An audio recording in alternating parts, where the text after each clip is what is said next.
Oi, galera. E aí, tudo bem? Vamos falar um pouquinho sobre os povos germânicos?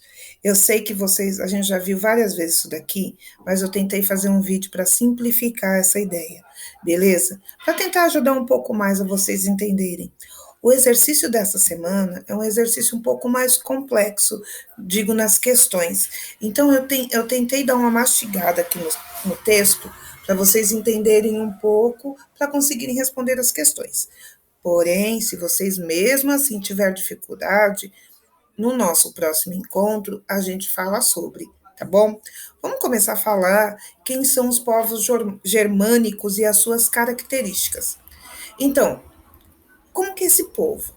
Primeiro, esse capítulo ele trata das invasões, as invasões a Roma, que acaba colocando Roma numa condição assim desastrosa, né? Derruba o Império Romano, que nós chegamos a falar alguma coisa quando falávamos do bizantino. Pois bem, a partir do momento que acontecem essas invasões em Roma, desde 410 e ela cai em 476, muita coisa mudou. Vamos começar pelos povos germanos. Germanos, da onde são esses povos? Começa se falando que eles são da parte logo em cima de Roma, certo? Então, é onde hoje pode-se dizer que é a Alemanha, que é a Germany em inglês, né? Porém, enfim, vamos lá para saber sobre esses povos germanos quem são. O modo de vida dos germanos, como que é? O modo de vida dos germanos são baseados em atividades agrícolas e pastoris. Então, eles estão mais voltados para a agricultura, né? Não tem muito essa questão da escravidão, eles trabalham na terra eles mesmos, diferente de Roma, que a escravidão é um fator preponderante. Então, são agrícolas e pastoris. Lá no grupo dos germânicos, há pouca desigualdade social. Por quê? A terra lá é sempre dividida entre eles. Começando que os germânicos são povos seminômades, então eles saem caminhando, passam um tempo num determinado lugar, às vezes muito tempo, explora aquela região e sai. E aí aquilo é passado para outro, e vai passando de um para o outro. Então, eles são seminômades, eles caminham, param, curtem, vivem ali e depois eles saem novamente. Então, suas terras eram redistribuídas periodicamente. Então, eles redistribuíam as terras também, certo? Ela era mista. Uma hora ela era privada, só de um grupo, outra hora ela era coletiva. Várias pessoas usufruíam daquela terra. Era um povo guerreiro, né? Eles estavam muito voltados para essa questão da luta, né? Eles viviam lutando entre eles, né? Por quê? Esse povo germânico não é um povo apenas. A gente tem aí vários povos, como os vândalos, os francos, os germânicos, os saxões, os visigodos. Então, são vários povos que viviam lutando entre eles por terra. Então, eles estavam sempre em guerra, pode-se dizer, a maioria do tempo. Quando eles estavam na relativa paz, estava todo mundo trabalhando na terra. Quando ia entrar em guerra, escolhia-se um chefe e ia para lá lutar.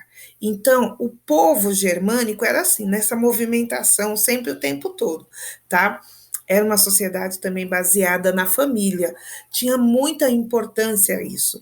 Então, eram clãs enormes, né? Grupos enormes de famílias. Eles constituíam grandes famílias. Então, a família ia lá, tomava conta daquela terra, transferia para outro e a outra família. E assim ia sucessivamente.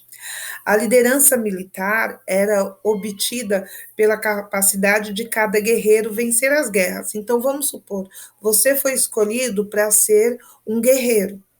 Você ia lá, batalhava. Se você fosse vencedor, ótimo. Poderia ser que você fosse para uma outra batalha. Se você perdesse, você poderia perder a vez. Tudo que você conquistava nessa guerra era dividido entre todos, tá?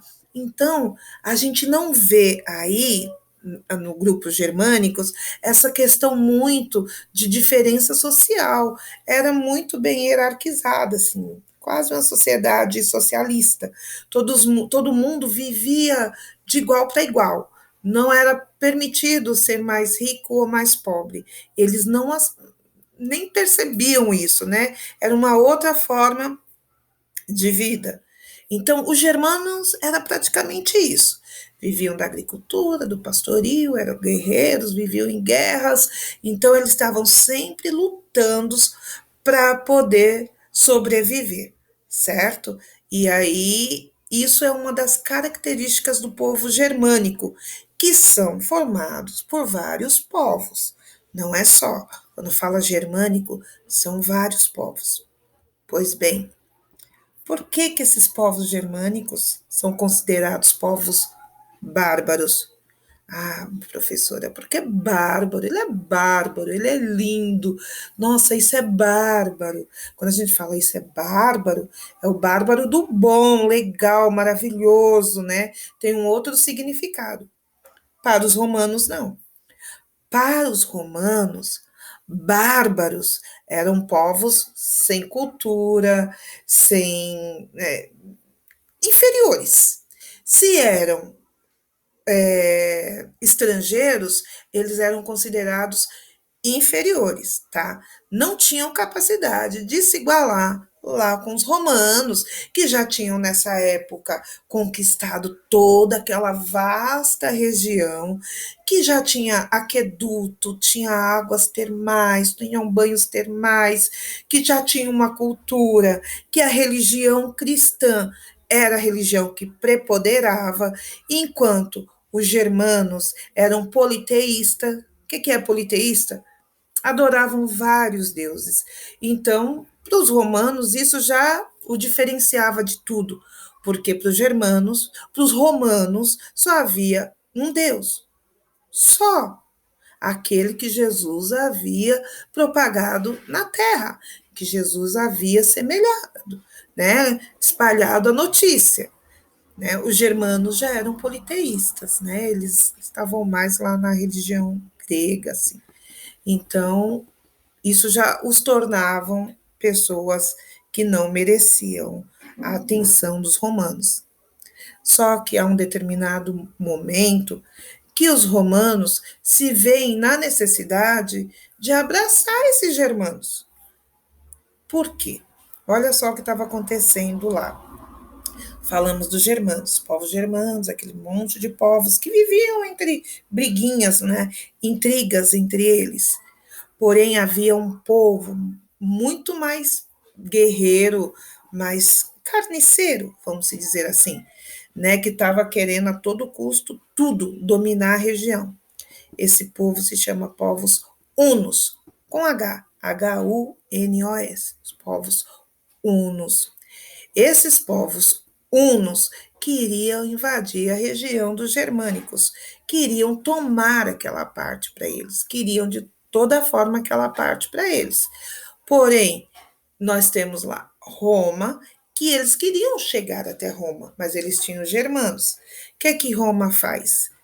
Roma fala assim: os germanos, estou sabendo aí que os hunos estão querendo invadir aqui e eu não estou nem um pouquinho afim de ver esses hunos aqui. Imagina, o povo romano, todo bonitinho, cheirosinho, que já tomava banho em banhos termais, em piscina, não sei o quê.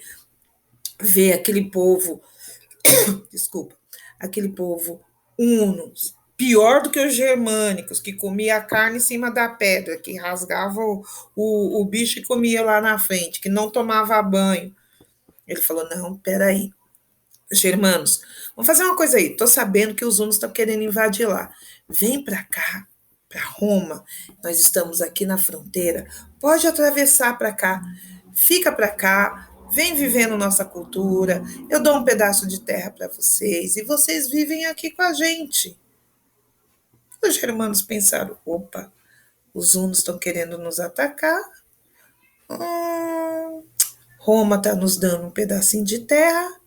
Então, alguns grupos germânicos já entraram em Roma fácil, que eles falaram assim, bem, então, ó, Roma, germânicos, vocês cuidam aqui da fronteira, tá? Vocês vão morar aqui, meu exército tá fraco, você nos protege. Vai protegendo a gente aí, que eu não quero ver esse povo uno aqui dentro, não, tá? Os hunos conseguiram se manter um pouco afastados dos germânicos, eles fizeram um acordo e eles ficaram lá, se afastaram. Então, eles fizeram esse acordo, os hunos foram embora e ficaram assim numa relativa paz, os germanos tomando conta lá de Roma. Só que o que acontece? A gente começa a perceber que Roma começa a perder força. Roma começa a perder o controle dessa parte política, porque dessa parte territorial, porque eles alcançaram um longo território e agora começa a ter problema. E o que vai se fazer? Como que vai se resolver isso? Tá lá os germanos só, ó, de olho, percebendo que eles estão se fragilizando. E os hunos estão cada vez mais querendo atacar lá os germanos. Que eles veem? Bem, eu já conheço a fragilidade de Roma, eu já sei que ela não vai aguentar muita coisa, então, queridos, vamos invadir Roma, chega de amizade, vamos para lá para dentro. E aí, em 476, eles invadem totalmente o Império Romano, pouco antes até. Eles começam a invadir fortemente o Império Romano, e aí os romanos se veem fragilizados, né? Porque falou, caramba, os caras são fortes, me traíram. Então, eles invadem Roma. E aí há uma transformação muito grande dentro de Roma, tá certo? Só que essa daí, essa parte, eu vou falar para vocês só depois.